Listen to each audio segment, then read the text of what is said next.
did was brought in magazines aimed at girls from like kind of age like say 10 to 17 or so, just popular magazines that are out there, and the students looked through them and analyzed what they saw. And one of the really interesting things was there would often be stories that said, you should have a healthy body image. Don't let anyone tell you to diet in an unhealthy way. You're beautiful just as you are, etc., etc. That would be the story.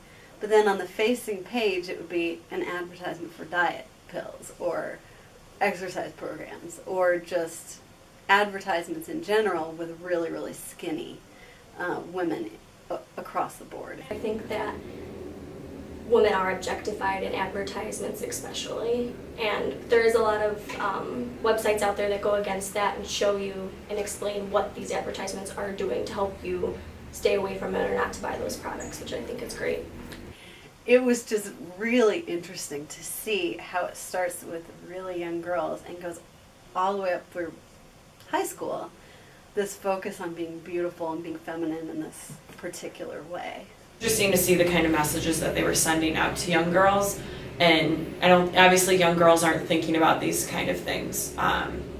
So it's a little scary that those are the only messages that we're sending out to young girls. And how there's one thin ideal of beauty for women that's really unattainable for most people, to be super tall and skinny and all of that. And so we looked at the sort of self-esteem issues that come with seeing that everywhere all the time, and eating disorders and things like that. And also try to think about, well, what can we do to combat that for ourselves, for our daughters or nieces or whoever. Yeah, I mean, everybody who's cool and popular is skinny and has the new kicks and everything like that. I know that they definitely push being skinny. You don't see a lot of popular big stars, you know what I mean? And then also, you know, girls are all about nail polish and makeup and all the other stuff. It was really interesting, like especially some of the prom issues. We found Disney is, you know, they create all these princess costumes for little girls. They now have a line of prom dresses that they sell.